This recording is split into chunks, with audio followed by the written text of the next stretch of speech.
Bonjour, j'espère qu'aujourd'hui tu es fort et motivé parce que l'on voit ma partie 4 de comment réaliser son premier investissement immobilier. Alors dans cette suite, après avoir vu donc tout le côté préparation de prospection, donc préparation à devenir donc un investisseur, on va rentrer dans le vif du sujet qui est donc de rechercher un bien et de se mettre à signer.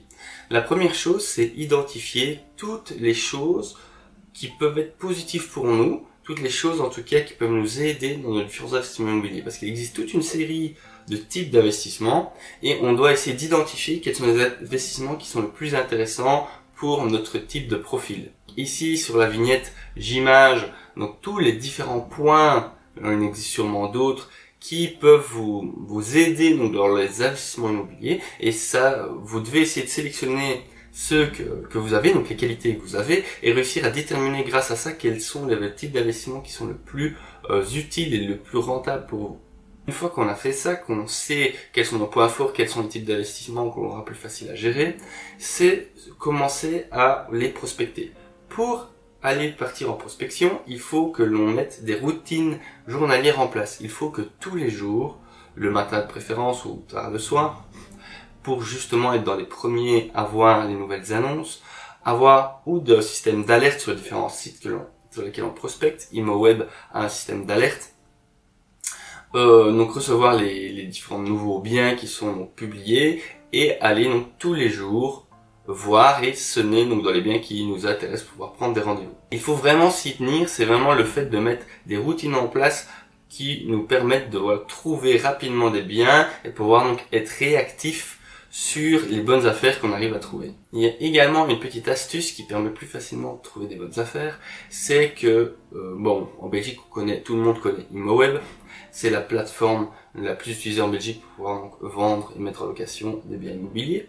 Mais il faut savoir que tout le monde n'est pas prêt à payer quelques dizaines d'euros pour pouvoir mettre une annonce sur ImmoWeb. Il y a certains particuliers qui vont préférer mettre l'annonce par exemple sur un site de seconde main comme deuxième-main.be ou comme d'autres. Il existe d'autres sites et d'autres plateformes immobilières où des particuliers qui ne connaissent pas ImmoWeb et qui mettent sur un autre, sur le Vlan ou sur n'importe quelle autre place de marché au niveau des annonces immobilières. Et le fait d'aller sur des places de marché où il y a qui sont moins connues, on peut avoir l'opportunité d'avoir moins de concurrents et moins de personnes à la recherche de ce bien-là. Si évidemment cette annonce-là n'est pas dupliquée sur d'autres sites. Ce qui permet d'avoir le propriétaire peut-être d'avoir l'impression que le bien ne se vend pas spécialement très bien, donc peut-être plus enclin à diminuer le prix, et de deux, avoir moins d'amateurs, donc avoir moins de concurrents, et donc on est peut-être moins obligé d'être vraiment dans les premiers pour pouvoir dire d'avoir la bonne affaire. On peut également nouer de bons contacts avec différents agents immobiliers dans les régions dans lesquelles on investit, et que ces agents immobiliers-là, dès qu'ils rentrent un bien qui correspond à nos critères, nous appellent directement pour pouvoir donc aller voir le bien en primeur et être dans les premiers pour pouvoir donc investir et faire une offre sur ce bien-là. Moi, ça a été mon cas pour le bien que j'ai acheté à Liège. Donc, ce bien-là, c'était un agent immobilier qui est également un ami qui m'en a parlé, ce qui m'a permis d'être dans les premiers pour pouvoir aller voir pouvoir voir donc le bien immobilier et pouvoir signer l'offre dans les premiers.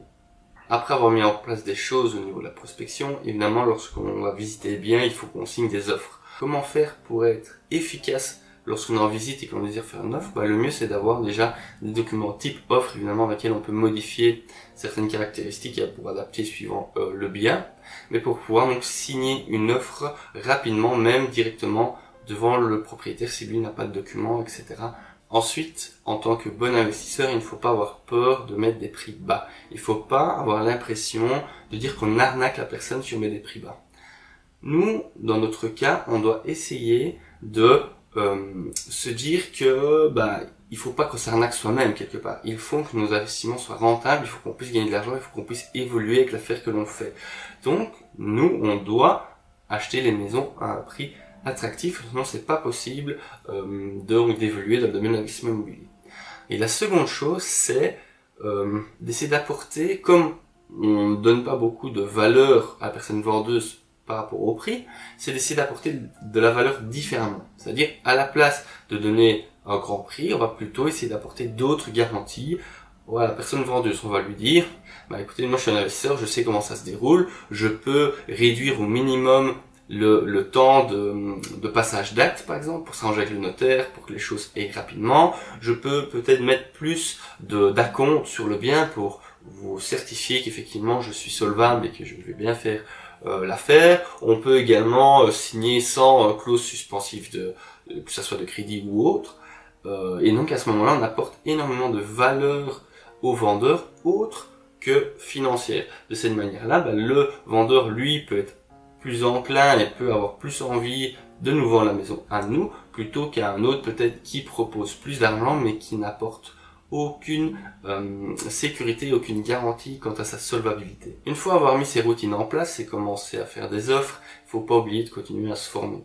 Pour être sûr évidemment d'avoir placé une offre au bon prix pour le bon type de bien, mais également pour pouvoir trouver des petites astuces qui permettront d'augmenter la rentabilité des investissements que l'on va faire, ou pour pouvoir donc payer moins de frais d'acte. J'ai d'ailleurs une formation qui a déjà été achetée quelques fois, qui est disponible en description de cette vidéo-ci si vous désirez en savoir plus sur cette formation.